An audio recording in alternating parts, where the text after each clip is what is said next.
আসসালামু আলাইকুম এভরিওয়ান। আজকে হলো পুশ ডে। সো আজকে আমি চেস্ট এবং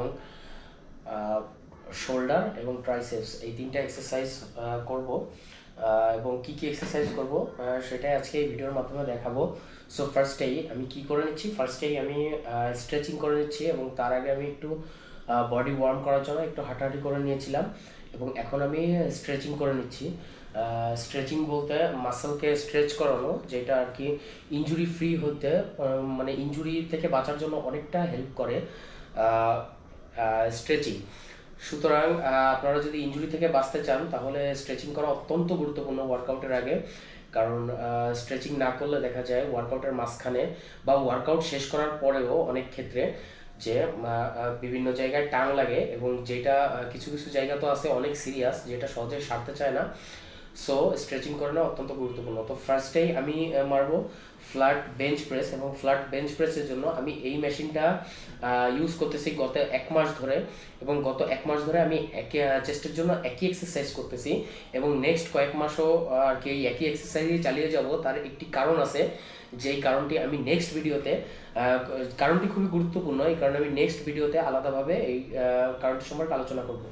সো বেঞ্চ প্রেসে আমি ফার্স্ট যেই ফ্ল্যাট বেঞ্চ প্রেসে আমি টোটাল 4টা সেট মারবো। প্রথম সেট হচ্ছে, প্রথম 2 সেট আমি 60 কেজি দিয়ে মারবো, মানে এই এক পাশে 30 আর এক পাশে 30, কিন্তু মারটা অনেক কন্ট্রোল ওয়েতে হবে এবং ট্রাই করব যে প্রথম ফার্স্ট রেপসটা যেভাবে আমি করেছি একেবারে পারফেক্ট ওয়েতে, শেষ রেপসটাও একেবারে পারফেক্ট ওয়েতে করার চেষ্টা করব। এর মাঝখানে কোনো রকম কোনো নেগেটিভিটি বা কোনো রকম নেগেটিভ রেপস আমি করব না, একেবারে টোটাল কন্ট্রোল ওয়েতে শেষ পর্যন্ত করব। সেকেন্ড সেকেন্ড যে সেটটা সেটাও আমি ওয়েট একই রাখবো এবং ব্যাক আঁচ করে একেবারে কন্ট্রোল ওয়েতে পারফেক্ট ওয়েতে আমি ওয়ার্কআউটটা কন্টিনিউ করব। আসলে বেঞ্চ প্রেসের চেস্টে অনেকটা বেনিফিট হয়, লোয়ার চেস্ট এবং ওভারঅল চেস্টেই অনেকটা বেনিফিট হয় বেঞ্চ প্রেসের। সুতরাং বড় একটি চেস্ট মাসেল করার জন্য বেঞ্চ প্রেস অত্যন্ত গুরুত্বপূর্ণ। তবে চেস্ট মাসেল গ্রো করতে অনেক বেশি সময় লাগে। এটা মানে 6 মাস 7 মাস বা দেখা যায় কোনো কোনো ক্ষেত্রে 1 বছরেও ওরকমভাবে ডেভেলপ করা পসিবল হয় না, একটু বেশি সময় লাগে প্রপার চেস্ট মাসেল গ্রো করতে গেলে। আর কিছু কিছু মানুষ আছে যারা জেনেটিক্যালি, যাদের চেস্টের শেপ ভালো, তাদের কথাটা একটু ভিন্ন। যেমন আমার চেস্টের শেপ টোটালি ভালো না, যার কারণে আমার এইটা নিয়ে আরও অনেক কাজ করা লাগবে, আরও অনেক সময় দেওয়া লাগবে এটার পিছনে। এবার নেক্সটে আমি 3 নম্বর যে সেটটা করব ওইটাতে আমি ওয়েট 5 কেজি বাড়িয়েছি, অর্থাৎ এই পাশে 35 এবং আরেক পাশে 35, টোটাল 70 কেজি দিয়ে 70 কেজিতে ট্রাই করব যে একেবারে ফেইলিয়ার রেপস পর্যন্ত যাওয়ার। আমি আসলে কাউন্ট করে কোনো রেপস মারি না যে 8টা 10টা বা এই জাতীয় কোনো রেপস মারি না, যেহেতু আমি একটু হেভি দিয়ে ওয়ার্কআউট করি। সুতরাং আমি টার্গেট রাখি সর্বনিম্ন 6টা মারার চেষ্টা করব, এবং যেটা পিআর হয় মানে সর্বোচ্চ ওয়েট হয়, অনেক বেশি ওয়েট হয়ে যায় আমার জন্য, পিআরের ক্ষেত্রে আমি 2টা 1টা এরকমই মারি, মানে একটাই সর্বোচ্চ চেষ্টা করি এবং 2টা যদি হয় তাহলে তো ভালো। সো নেক্সটে 3 নম্বর সেটে 80 কেজি টোটাল, 40 এটা হচ্ছে 4 নম্বর সেট। 4 নম্বর সেটে 80 কেজি টোটাল, এক পাশে 40 এবং অপর পাশে 40।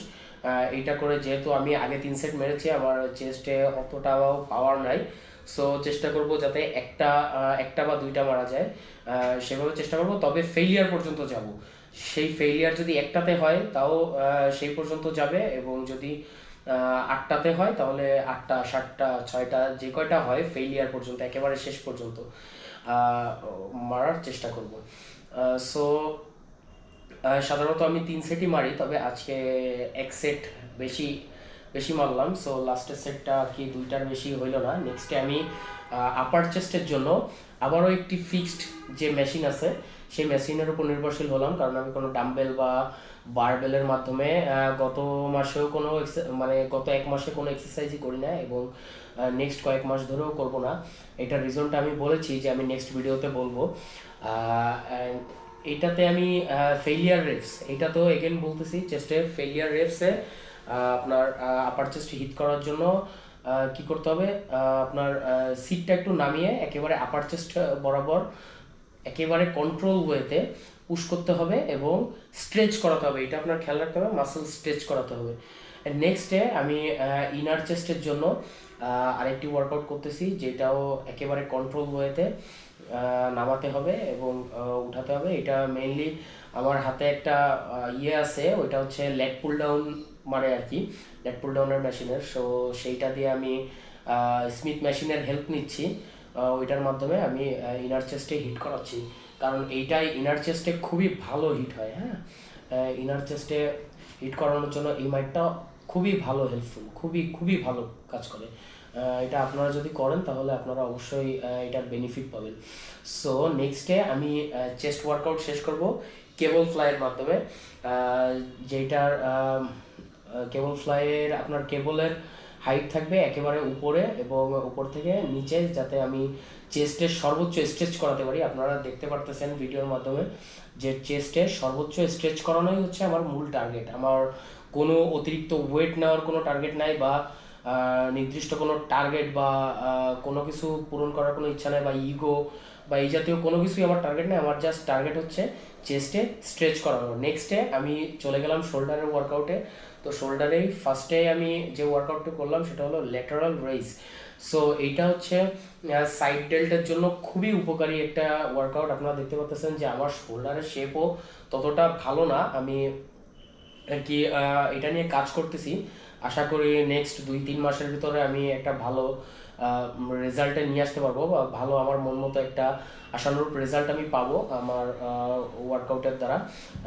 এই কারণে আমি একটা টার্গেট নিয়েছি যে আমি টোটালি কোনো ইগো লিফটিং বা, কারণ আমি গত 6 মাস 5.5 মাস 6 মাস যাবত এক্সারসাইজ করতেছি, সেই ক্ষেত্রে আমি দেখা যাচ্ছে শুধু পিআর বাড়ানোর চেষ্টা করেছি, যে কিভাবে ওয়েট বাড়ানো যায়, কিভাবে সাইড রেজে ওয়েট 20 কেজি 25 কেজি দিয়ে মারা যায়, বা পুশ ডাউনে কিভাবে আমি আমি চেস্ট বেঞ্চ প্রেসে হাইয়েস্ট 92 কেজি দিয়ে 92.5 কেজি দিয়ে পিআর মারছি।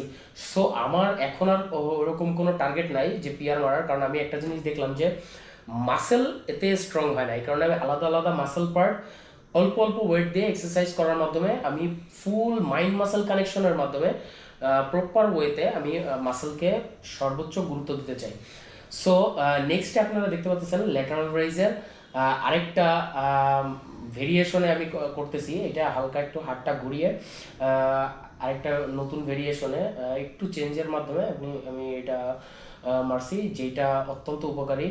এবং নেক্সট শেষের দিকে আমি আরেকটি ফেইলিয়ার সেট মারছি, যেটাতে আর কি ফার্স্টের দিকে একটু ওয়েট বেশি দিয়ে এবং সেকেন্ডে ওর থেকে একটু ওয়েট কম নিয়ে, মানে ফার্স্টে আমি 7.5 কেজি দিয়ে মারছি এবং তারপরে 7.5 কেজি দিয়ে যখন আমার ফেলিয়ার চলে আসছে তখন আমি 5 কেজির ডাম্বেলের ব্যবহার করছি। কিন্তু এই ক্ষেত্রে দেখেন যে আমি শুরুতে যেরকম ফোকাস এবং কন্ট্রোল মাইন্ড মাসেল কানেকশন নিয়ে কাজ করছি, শেষেও কিন্তু আমি ঠিক সেই রকমই মাইন্ড মাসেল কানেকশন দিয়ে কাজ করতেছি, কারণ এখানে আমি কোনো জোর করব না, কিচ্ছু করব না, জাস্ট আমার একটাই ফোকাস থাকবে যে আমার মাইন্ড মাসেল কানেকশন আমি যেই মাসেলকে টার্গেট করতেছি সেই মাসেলে লাগতেছে কিনা। সো আমি শেষ এক্সারসাইজ এটা আমার ট্রাইসেপস এক্সারসাইজ, যেহেতু এটা পুশ ডেতে ট্রাইসেপস থাকে। আর ওভারঅল চেস্টে বেঞ্চ প্রেস মারার সময়ও ট্রাইসেপসের কিছুটা হিট হয়, এই কারণে আমি এই দিনই ট্রাইসেপসের এক্সারসাইজ করি। সো ট্রাইসেপসে ফার্স্টে আমি এক্সারসাইজ করতেছি ওভারহেড এক্সটেনশন।